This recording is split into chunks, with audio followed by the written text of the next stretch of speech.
Keith Gross is a lawyer, entrepreneur, and has run for public office. He's here with us today to talk about activist judges. Will the Supreme Court put them in their place? Keith Well, Gross, tell us, what do you think? let's hope they do because the president's administration is being hamstrung by nearly 700 district judges who apparently believe they have the authority to stop any sort of executive action from happening. And what we need now is to redraw and strengthen the lines that are between each of the branches of government. That separation of powers seems to be something that's been forgotten over the last handful of decades. Well, hasn't the Supreme Court, though, ruled pretty definitively that these district judges cannot impose national injunctions as they were pretending They to do? They have made rulings to that effect. Often these rulings take days or weeks to happen. And if you're a president, you get 4 years. Each day is a large percentage of your total ability to get anything done. So the fact that we see this recurring pattern of injunctions and the Supreme Court's not taking more decisive action to discipline the lower court judges and tell them, look, you can't do this, not for 5 minutes, not for 5 days. You just can't do this at all. We're not seeing that sort of full stop. Well, they're really usurping the power of the presidency, are they not? And federal judges, they've never received a single vote in their life, Yeah, I think a lot of us except find for it the very guy that strange. appointed them.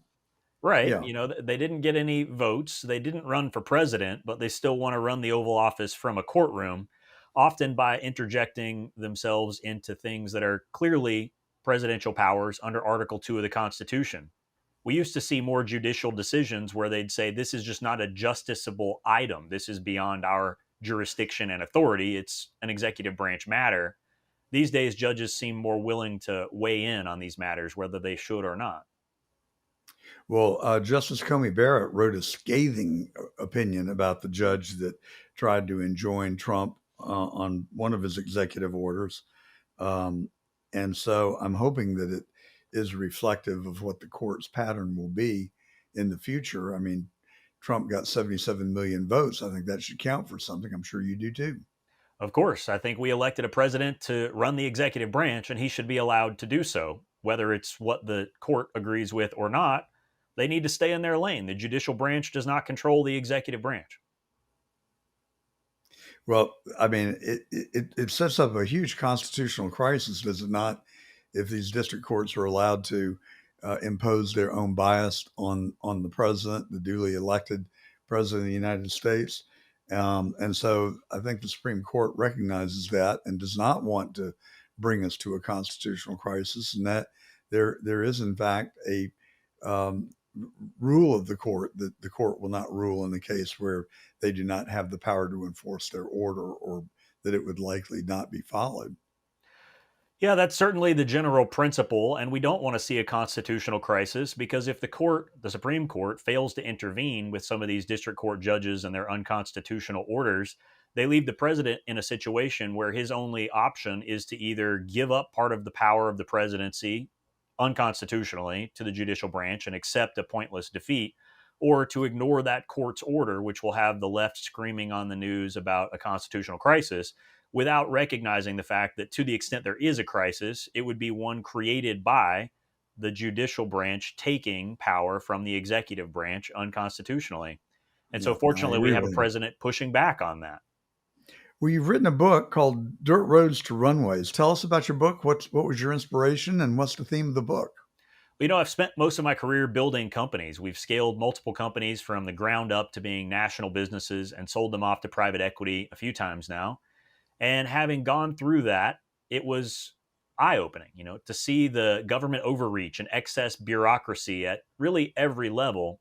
I don't meet too many folks who have liberal views who have also run a business because once you realize that it's really hard to run a business, you have to work hard to earn your money, and the government usually stands in the way rather than helps.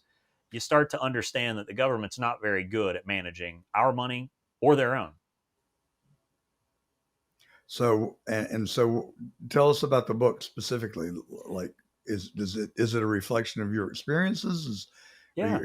Is it an So anecdotal sort of walk down memory lane for you? It's all of the above, really. It's a bit of an autobiography, and it walks through growing up in rural North Florida and growing up with a family that worked hard for their money. They farmed, they raised cattle. My mom was a public school teacher. I grew up in a family that didn't have a lot. And so the book really walks through that experience and the common sense knowledge that folks in most of America have, and how that common sense knowledge could be and should be applied in Washington. It walks through some of the experiences I had in business and details some of the hardships and how some of those hardships are relevant in today's economy, but also how we can get back to the freedoms and opportunity that made the American dream possible. Because I've lived the American dream, but I see that dream slipping away every year as government gets more intrusive, as our national debt goes up, as inflation makes it impossible to afford most things for the next generation. So, how have you been successful in scaling businesses? I mean, that takes a lot of cash, does it not? What were your sources for funding? A lot of folks, they think that there's the adage of it takes money to make money, and I suppose it does, but you can start with very little and just start saving. And that's what we did. The first company that we scaled national started with one small location. It was a couple of pressure washers and a truck. It wasn't a very expensive outfit. And often we were washing trucks till the wee hours of the morning because the crew didn't show up, and Yeah. we had to do the labor ourselves. So we would do that, and we did it for years. It took nearly 10 years to grow that company from one location into serving nationwide. So it didn't take a lot of money to start, but because we saved virtually everything we earned along the way, we didn't take days off, and we reinvested almost every penny we got back into the business. Over time, that really compounded, and it was a function of giving up satisfaction in the short term in order to achieve long term goals. Well, it's really impressive what you've done. So, do you? I've been saying for several months now that it is my sense that President Trump is really reconstructing our nation's economy, and mainly from the standpoint of government. He's got new sources of revenue coming from the gold cards, from tariffs, and then 10, well, the last number I heard is $15 trillion in committed new investment in the United States in tools, plant, and equipment.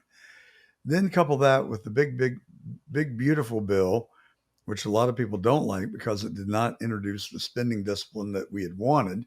Yet it did, I believe it will have the effect of expanding our economy because he's reducing taxes on Americans. He's codified the 2017 Trump tax cuts, which should encourage the consumer and build consumer confidence, which is the largest component of our economy. Then, if he can come along and truly do impose spending discipline in the next two beautiful bills that are being talked about, it seems to me that he really could be ushering in the golden age. All he needs now is the Fed to cooperate, and it seems to me that this economy is about to catch on fire.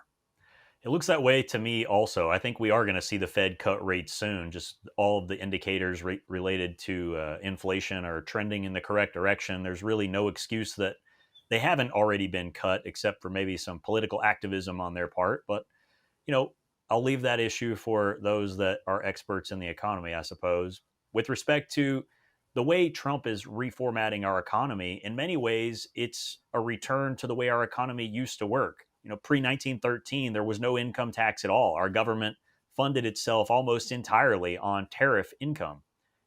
And the income tax, of course, was supposed to be temporary and only apply to a subset of the wealthiest. Naturally, that's not how it worked out. Like all temporary government programs, it became a never ending, massive thing. So Yeah.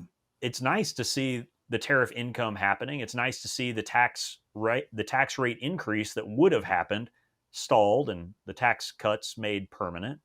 I think we are going to see our economy really pick up and move forward. Donald Trump's also doing some important work on foreign trade. For decades, foreign trade's been a major problem that our nations face. It's caused a lack of manufacturing capacity and real wage growth for the American middle class. Couple that with inflation, and you've got a disaster that's brewing. So I think Trump's doing about all that any president could do to turn that ship around as quickly as possible. We've got a lot of progress that needs to happen, but he's on the right track. Yeah. So, what is your take on Jerome Powell? Are you a fan or a detractor? Where do you come down on the Well, I think Fed the and Fed Powell? is an odd concept that probably shouldn't exist, at least in the form that it currently exists. I think the people should be in control of their currency, not some quasi governmental, quasi private, weird sort of circumstance that the Fed really is. It was designed that way, I think, to prevent political activism, but you put a bunch of liberals who are usually New York elite in charge of our monetary system. And it's no surprise to see that they cut rates when inflation was high right before the Biden election because they wanted to help the Biden campaign. And now, even though inflation's basically dropped off, they don't want to cut it because they're hoping to hurt Trump and make him look bad by causing some economic trouble. Well, I've espoused a slightly different belief. I have no reason to like or dislike Powell, but personally, I feel like that the it was the fiscal policy that really got us into trouble with inflation and the completely irrational spending that Biden engaged in. And so he basically handed the Fed a mix of spaghetti that they had to unravel. Interest rates has traditionally been the way to cure inflation. So I think they almost had to raise interest rates to avoid runaway inflation. And it seems to me that they have tamed it, and they have done so without forcing our economy into a recession. And unemployment in the last uh, report came down from 4.3 to 4.1%. Nobody saw that coming. It's the first drop we've had since February. And so, I mean, I kind of give them high grades. Am I missing something here? No, I think you're right to give them high grades on the fact that they seem to have pulled off what they called a soft landing. Yeah. They were able to bring rates into a control territory and stop the inflation to the extent it was caused by rates at all. And certainly that was a contributing factor. So I think that's definitely a tool in their toolbox, and they've used it well for the time they needed to. It seems to me that it's a little past due to cut rates, though, because of the disadvantage the American economy sees when compared with other world economies where their rates are already being cut. You got to remember, it's not just about what's happening here domestically. We're competing on a world stage. So if we disadvantage ourselves with excessive rates compared to our competitors, American businesses have a harder time winning those contracts. And also, I mean, you're correct on your point that so much of the inflation was really a function of government spending. I think rates are probably a minority on that. Most of it is government spending. The Biden administration spending bill was like $7 trillion that got added. That's insane. We shouldn't be spending that much, but it costs a lot to run a government if you want the government to be everything to everyone, which is why I usually advocate for going back to a more constitutional, streamlined federal government that just doesn't do that many things. It should be a very small federal government.